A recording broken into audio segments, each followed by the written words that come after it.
It started like any other day on the Storage Wars lot. Fast bids, louder arguments, and plenty of junk. But for Brandi Passante, this auction felt different. Something about one particular unit caught her attention. To everyone else, it looked worthless. To her, it looked promising.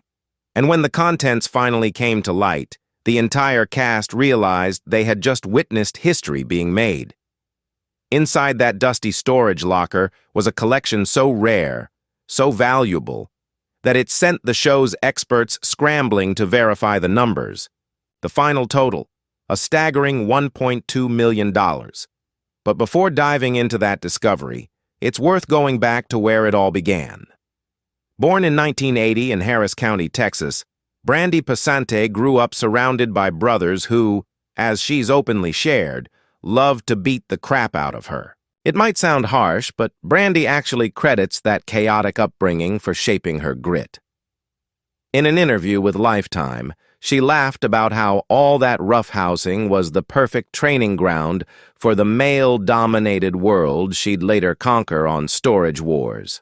To prove her point, she once posted a childhood photo on X, back when it was still called Twitter, showing herself with a black eye. For her, it wasn't just a story. It was proof that being tough wasn't optional. It was survival. She said it herself. In her line of work, if the guys spot weakness, they'll walk all over you. So Brandi learned early to stand her ground. Her life before reality TV, though, was a different story entirely.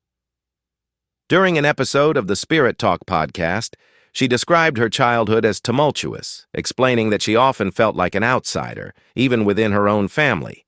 She said she used to wonder if she'd been adopted because she just didn't feel like she fit in. While many people accept their circumstances, Brandi never could. Even as a kid, she felt there was something more out there waiting for her. Before Storage Wars made her a household name, Brandi had dreams that looked very different. Growing up in Houston, she actually wanted to become a chef, and despite the sharp, confident personality she shows on screen, she's admitted she's naturally quite shy. In an interview with My Lifetime, she laughed about how that shyness showed up when she was little. Her defense mechanism was to give people dirty looks instead of talking to them. That mix of toughness and sensitivity carried into her early years. In a video on her Facebook page, Brandi shared that she played softball for 9 years, showing the same competitive streak that would later come in handy on storage lots. Her upbringing, chaotic, boy-filled, and rough around the edges, gave her the grit she needed to thrive in an industry dominated by strong personalities. Before fame came calling, Brandi was just another young woman trying to make a living. In 1999, she was working at a carpet cleaning company where she crossed paths with her future partner, Jared Schultz. He happened to be her boss, and according to Brandi, he was persistent, relentlessly so. She told the Philippine Daily Inquirer that Jared wore her down. Jared, of course, tells a very different version of the story. In a Facebook Live session, he joked that Brandi was the one doing the chasing, claiming she pretty much stalked him after she got hired. He admitted dating an employee wasn't exactly the smartest move, even saying a friend had to leave notes on his truck, reminding him to treat her kindly because he could be a bit rough around the edges. Jared often laughed about the mismatch, saying he wasn't exactly winning her over with his looks, so he relied on humor and persistence. But Brandi's side of the story flips that completely. She said Jared was constantly hitting on her and that it was more embarrassing than romantic at first. Still, persistence paid off. By all accounts, their start was a tug-of-war of personalities, his stubborn charm meeting her quiet resilience. But in the end, whatever version of the story you believe, one thing's clear. It worked. Brandi and Jared became a couple. And from there, their journey took off faster than either of them could have predicted. Now, Brandi and Jared might never have tied the knot, but they built a family together, raising 2 children, their son Cameron and daughter Peyton. For the most part, they've kept their kids out of the spotlight, though Brandi has shared parts of their journey, especially the health challenges they've faced. During her appearance on the Dad Diary podcast, Brandi opened up about Peyton's difficult start in life. When Peyton was born, she was both deaf and had a cleft palate. At just 6 weeks old, she underwent her first surgery, one that thankfully restored her hearing. The experience left Peyton with a mild speech delay, so she spent years in speech therapy. Brandi explained that joining her school's cheerleading squad later on did wonders, not just for her speech, but for her confidence, too. Cameron faced his own health scare. During a routine checkup for a urological condition, doctors discovered a mass on his kidney. It led to months of monitoring before his symptoms worsened, forcing a lengthy hospital stay. Brandi remembered spending 3 months with him at the Children's Hospital of Orange County, 3 months that pulled him away from high school, but revealed just how strong he was. As much as Brandi loved being a mother, she quickly realized that staying home full-time wasn't for her. In an interview with My Lifetime, she admitted that while she adored her kids, the experience left her feeling isolated and unhappy. She believed that working actually made her a better parent. Jared, meanwhile, had shifted into the mortgage industry while Brandi focused on raising their children. But when the late 2000s recession hit, everything changed. He suddenly found himself out of work and without unemployment benefits. As he later told the Orange County Register, finding a new job wasn't easy. Then came an unexpected lifeline, Jared's aunt, who managed a storage facility. She told him about the auctions held for unpaid units, which sparked an idea. Soon, Jared and Brandi were attending those auctions, bidding on lockers and reselling whatever valuable items they could find. Before long, their house was overflowing with random finds. Brandi even joked that they were one step away from ending up on hoarders. That's when they decided to turn the chaos into something productive and opened a thrift shop called Now and Then. When it first opened, Brandi worked part-time, splitting her days between the store, her kids' classrooms, and home life. Business started picking up, and the couple continued attending auctions, a decision that would change their lives. One day, during an auction, Jared struck up a conversation with a TV producer who was working on a new show concept about the world of storage auctions. Months later, that same producer called and showed up at their store with a camera crew. Brandi happened to be there that day and immediately caught their attention. According to Jared, the producer asked who she was and whether she'd be comfortable appearing on camera. That bit of footage ended up being part of a pilot for a new show called Storage Wars. At the time, neither of them had any idea how big it would become. Brandi later told the Saline Courier that they didn't think much of it, agreeing to film a few minutes just for fun. But that simple decision opened the door to reality TV fame. Their natural chemistry and constant back and forth made them perfect for television.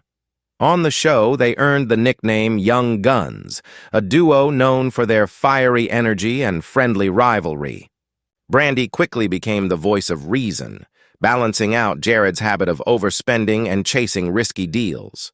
Fans loved their dynamic, the quick comebacks, the playful arguments, and the way their personalities clashed yet somehow clicked. It didn't take long for them to become fan favorites, especially after one unforgettable early win. In Season 1, they took a big risk, outbidding another buyer and dropping $700 on a locker.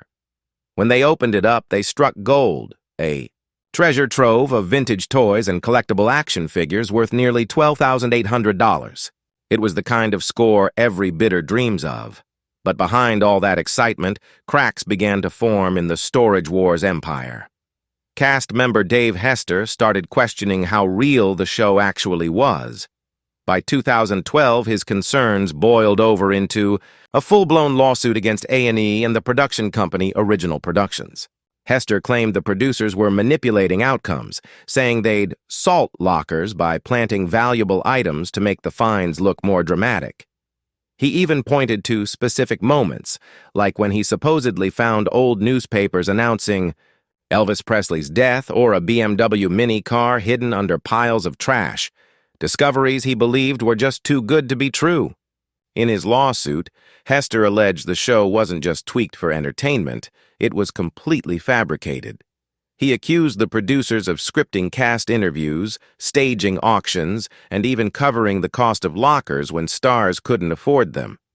And if that wasn't enough, he claimed they went as far as paying for a female cast member's plastic surgery to boost her on-screen appeal. Tabloids quickly linked that accusation to Brandi Passante, pointing to her weight loss and wardrobe changes between seasons. Brandi, however, shut those rumors down. When a fan asked if her breasts were fake, she bluntly replied, "No, Jacka," and left it at that. She also laughed off bizarre internet rumors about her being an exotic dancer or having 2 fingers, just some of the strange baggage that comes with reality TV fame. As for the show's authenticity, Brandi has been clear, Storage Wars is real. She explained that because storage auctions are public, tampering with them would actually be illegal. The only thing that's staged, she said, is the editing. The show focuses on the exciting lockers, not the boring ones, because no one wants to watch an hour of people digging through broken furniture and old clothes. As she put it, not every unit is a jackpot, but that's just how the business works. Still, Hester's claims cast a long shadow. A&E wasn't exactly thrilled to be accused of faking its biggest hit. At the time, Storage Wars was pulling in millions of viewers, second only to Duck Dynasty. In response, the network fired Hester and refused to comment on the lawsuit publicly, at least at first. When they finally did, they stood by the show, insisting there was no staging involved and that all items were authentic. Yet in a twist, A&E's legal defense told a slightly different story. Instead of denying everything outright, they leaned on the First Amendment, arguing that producers had creative freedom to shape the show however they saw fit. Their lawyers even noted that only game shows are legally required to be 100% authentic. Storage Wars, they said, wasn't one of them. Tom Beers, the show's creator, later admitted they do script about half of what viewers hear and occasionally combine the best finds from multiple lockers to keep things entertaining. After all, nobody wants to watch hours of people digging through piles of junk. The goal was to make good television, not a documentary. Eventually, the case found an uneasy middle ground. A judge threw out some of Hester's claims but allowed his wrongful termination suit to continue. He was seeking $750,000 in damages, claiming he was fired for speaking up. A&E pushed back, saying the show's creative choices were protected by free speech laws. In the end, both sides settled, and surprisingly, there didn't seem to be any lingering bad blood. The deal even opened the door for Dave Hester's return to the show, but little did fans know the courtroom drama was nothing compared to what was coming next. In the fall of 2012, Brandi's world flipped upside down. Overnight, explicit photos and a video of a woman who looked just like her began spreading across an adult website. The problem? It wasn't her, but the person running the site didn't care. They claimed the woman in the video was the star of Storage Wars. The chaos traced back to a name the internet knew all too well: Hunter Moore. In the early 2010s, Moore's website, Is Anyone Up?, was infamous for posting explicit content without consent, a digital nightmare for anyone caught in its path. He had even been banned from Facebook for linking stolen profile pictures to adult content. When that door closed, he simply moved his operation to Tumblr and Twitter, where he uploaded the fake video claiming it showed Brandi Passante. Brandi first found out about it through a flood of messages on Twitter. From the beginning, she was clear the video was fake. But that didn't stop the damage. Later, she described the ordeal as terrifying, saying her biggest fear was that her family might stumble across the video online. Determined to clear her name, Brandi filed a lawsuit against Moore, accusing him of defamation, invasion of privacy, and consumer fraud. The court filings described her shock and humiliation, emphasizing that she had never made such a video or had any contact with Moore. The fake content, she said, was created solely to exploit her fame and drive traffic to his site. She demanded $2.5 million in damages. While she technically won the case, the court only awarded her $750, a symbolic victory that felt hollow. To make matters worse, Moore mocked her publicly on social media afterward, showing that he had learned absolutely nothing from the judgment. The invasion of Brandi's privacy wasn't the only time her appearance drew unwanted attention. Fans had long pointed out that inappropriate comments about her looks were common online and occasionally even slipped into the show itself. One especially uncomfortable moment came when castmate Barry Weiss made a suggestive joke, saying he liked to dip cigars in Brandi. On the surface, it sounded harmless, but most viewers took it as a crude play on her name. The exchange quickly became one of the show's most talked-about moments. Fans on forums like Reddit and NeoGAF couldn't stop discussing how visibly irritated Brandi looked, with many calling out the comment for crossing a line. Even years later, that clip continues to resurface, an uncomfortable reminder that women in the spotlight often deal with far more than what audiences see on screen. But beyond the lawsuits, rumors, and tabloid drama, the show was about to stumble into something even darker. In one of the most chilling discoveries in the entire series, Season 5, Episode 5, Brandi opened a locker so unsettling she almost refused to unpack it. The first sign that something wasn't right appeared immediately. A decorated deer skull, not a fake one, was the first thing they saw. It had ritual-style beads wrapped around its antlers, immediately setting off an eerie tone. Even then, Zach Carter couldn't resist joking around. He picked up a petrified ear of corn lying next to the skull and pretended to chew it. Brandi's reaction summed it up. She wanted no part of it in her shop. But that was only the beginning. As they dug deeper, the locker revealed even more disturbing items. A bag filled with preserved chicken bones. Another that appeared to contain human hair. A strange rattle made from bird beaks. But the most shocking find was a wooden ritual scepter, carved with the image of a man wearing a chicken on his head. Brandi couldn't help but wonder aloud if it was the kind of thing a tribal chief might hold during a sacrifice, though everyone hoped it wasn't. Despite the unsettling collection, Brandi and Jared decided to buy the locker for $900 and somehow managed to make a profit from it. Still, one has to wonder whatever happened to that bizarre scepter. Then came another jaw-dropping moment, one that mixed horror with pure disbelief. While rummaging through another locker, Jared accidentally knocked over Brandi, only for her to discover something that looked straight out of a nightmare, a case full of human teeth. Jared tried to stay calm, guessing they might be modern dental implants, but Brandi insisted they were real, individual teeth. In the end, they were both right. They brought the creepy haul to the OCS Dental Academy, where experts confirmed it was a collection of vintage dentures. Decades ago, dentures were made by attaching individual teeth to a base using medical-grade wax. Despite the age and rarity, the entire collection was worth only around $300. Not much considering the shock factor, but the surprises didn't stop there. In Season 6, Episode 2, Jared stumbled upon what might be the strangest locker yet, a massive, rideable My Little Pony plush doll. The toy itself wasn't the issue. It was what it hinted about the previous owner. Brandi pointed out that there were entire documentaries about adult My Little Pony collectors, often called bronies. Jared didn't buy it at first. But that skepticism faded fast when Brandi, playfully trying to keep the oversized pink pony for herself, uncovered the real prize, a giant bin overflowing with My Little Pony toys and memorabilia. Hundreds of them. Clearly, this locker had once belonged to a serious collector, and then came a discovery that could haunt anyone's dreams. In Season 8, Episode 18, titled Buys and Dolls, Brandi and Jared uncovered a doll that looked like it had crawled out of a horror film, peeling skin, lifeless eyes, and an aura that just screamed haunted. Naturally, Jared couldn't resist teasing Brandi, making the doll talk in a creepy voice until she was completely freaked out. When they brought it to Dr. Tony, a doll specialist, the verdict was both funny and disappointing. The horrifying doll, as it turned out, was only worth about $50 on a good day. Brandi decided its best use was as a chew toy for her dogs. When asked about her favorite find, her answer was surprisingly down-to-earth. During an interview on the Happening Now with Hammer Newport Beach podcast, she explained that she's all about practicality over flash. For her, the best finds were the ones that could be flipped quickly for easy cash. That's what made the business worthwhile. She also shared the less glamorous side of the job. Finding a safe might seem exciting on TV, but most of the time it's a letdown.